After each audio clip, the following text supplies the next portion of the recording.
High, আমার বাসায় কিছু মানুষ আক্রমণ করেছে।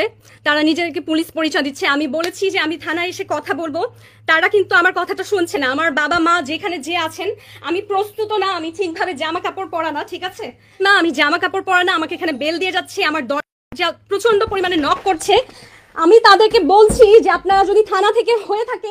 সুন্দরী নারী দিয়ে প্রেমের ফাঁদে ফেলে বাংলাদেশে নিযুক্ত সৌদি আরবের রাষ্ট্রদূত ইসা বিন ইউসেফ আল দুহাইনের কাছ থেকে $5 মিলিয়ন আদায়ের চেষ্টায় গ্রেপ্তারকৃত মডেল মেঘনা আলমের সহযোগী দেওয়ান সমীর রিমান্ডে গুরুত্বপূর্ণ কিছু তথ্য বেরিয়ে এসেছে। দেওয়ান সামির এই চক্রের বেশ কয়েকজনের নাম বলেছেন।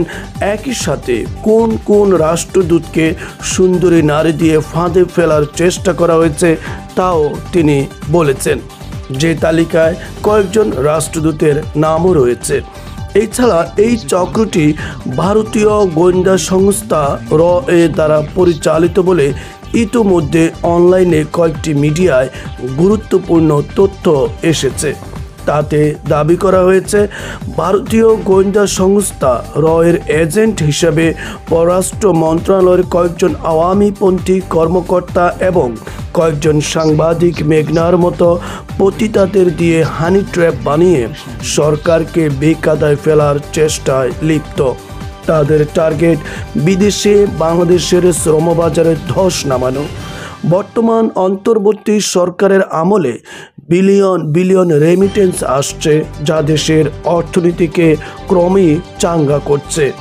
মডেল মেঘনাকে ব্যবহার করে সৌদির বিদায়ী রাষ্ট্রদূতের কাছে $5 মিলিয়ন দাবি করা হলে তিনি অনানুষ্ঠানিকভাবে পররাষ্ট্র মন্ত্রণালয়ের অভিযোগ করার পর থলের বিড়াল বেরিয়ে আসতে শুরু করে।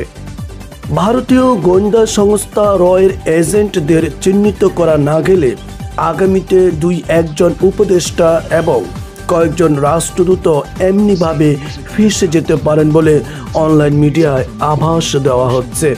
রিমান্ডে মেঘনা আলমের সহযোগী দেওয়ান সামির গুরুত্বপূর্ণ তথ্য দিয়েছেন।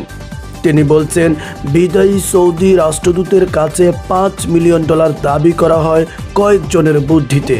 তাদের ধারণা ছিল নিজের মান বাঁচাতে রাষ্ট্রদূত শেষ পর্যন্ত $5 মিলিয়ন দিতে রাজি হবেন, কিন্তু $1.2 বিলিয়ন দিতে রাজি হন এই রাষ্ট্রদূত।